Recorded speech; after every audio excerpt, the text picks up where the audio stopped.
Mi nombre es Adriana Manotas, médico radiólogo de humanos, aficionada a los caballos y pretendo incursionar con algunos videos sobre temas interesantes relacionados con ellos en las redes sociales. Quiero aclarar que mi intención no es usurpar el campo de los veterinarios, gremio al que respeto muchísimo.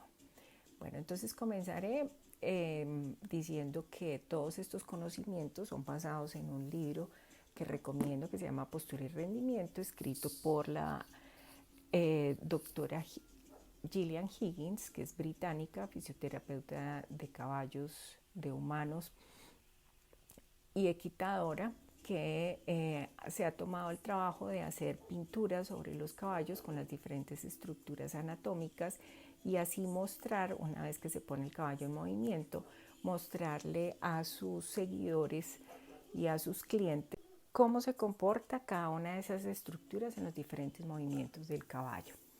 Bueno, entonces decidí elegir esta primera diapositiva en donde se hace una comparación del esqueleto humano y del esqueleto del caballo en posición cuadrúpeda, es decir, sobre los cuatro miembros. Veremos que hay una diferencia relevante y es la columna cervical.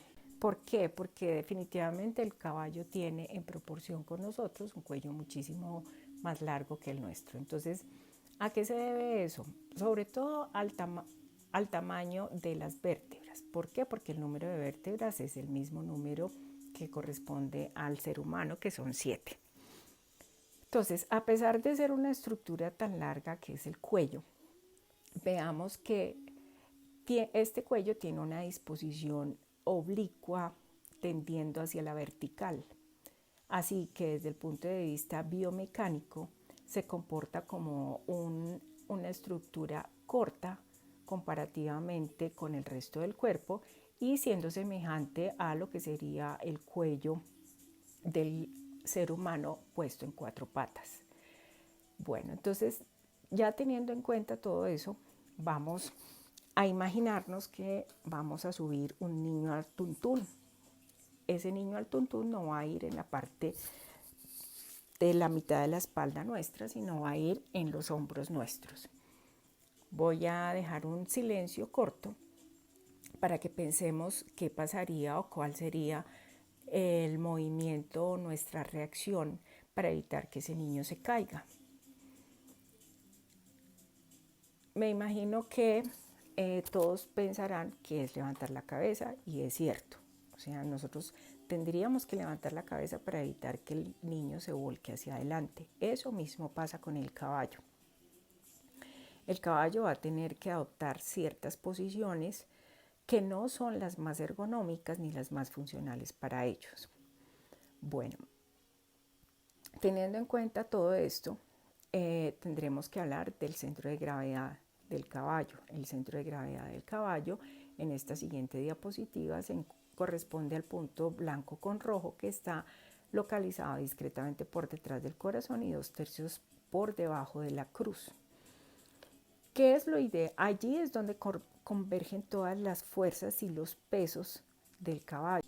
¿Eso qué significa? Que hay una distribución equitativa de los pesos tanto adelante como atrás de ese punto. Entonces, si nosotros hacemos una ensillada adecuada en el punto donde es, vamos a beneficiar al caballo distribuyendo los pesos en forma ideal una vez que nos subimos a él. Bueno, también debemos tener en consideración que estas recomendaciones no son solo en beneficio del caballo, sino también en beneficio del jinete. Veamos que si la postura nuestra es una postura erguida, que va en una línea de gravedad, ¿eso qué significa? Una línea perpendicular al piso, que va que intersecta la oreja, el hombro, la cadera y el talón. Si logramos que esa línea vaya sobre el centro de gravedad, haremos que nuestro cuerpo también tenga la disposición anatómica perfecta. ¿Por qué? Porque la columna, que es el eje de nuestro cuerpo, va a tener las curvaturas o va a adoptar las curvaturas fisiológicas, o sea, las normales para la columna.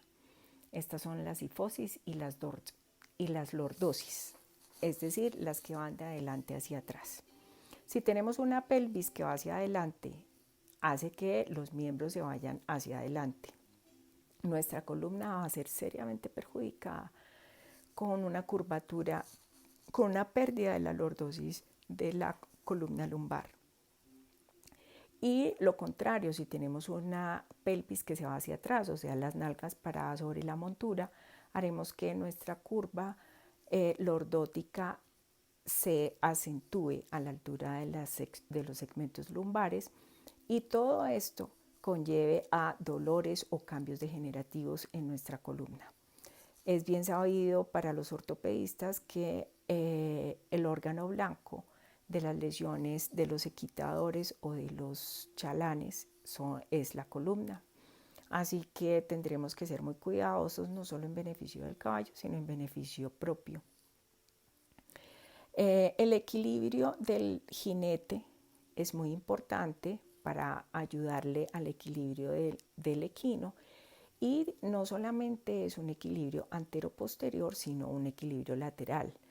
Debemos estar completamente erguidos, sino también darnos cuenta que nuestras caderas no pueden ir una más salida que la otra, o los hombros uno más salido que el otro, o llevar la columna torcida de izquierda a derecha o de derecha a izquierda. Van repercutiendo a lo largo del tiempo, con un agravante, y es que si ese jinete o ese chalán no tiene la disciplina de fortalecer algunos grupos musculares, como son los abdominales, que le den soporte a esas estructuras vertebrales, tendremos lesiones a futuro que muy seguramente nos obligarán a dejar nuestra disciplina o nuestra afición arriba de un caballo.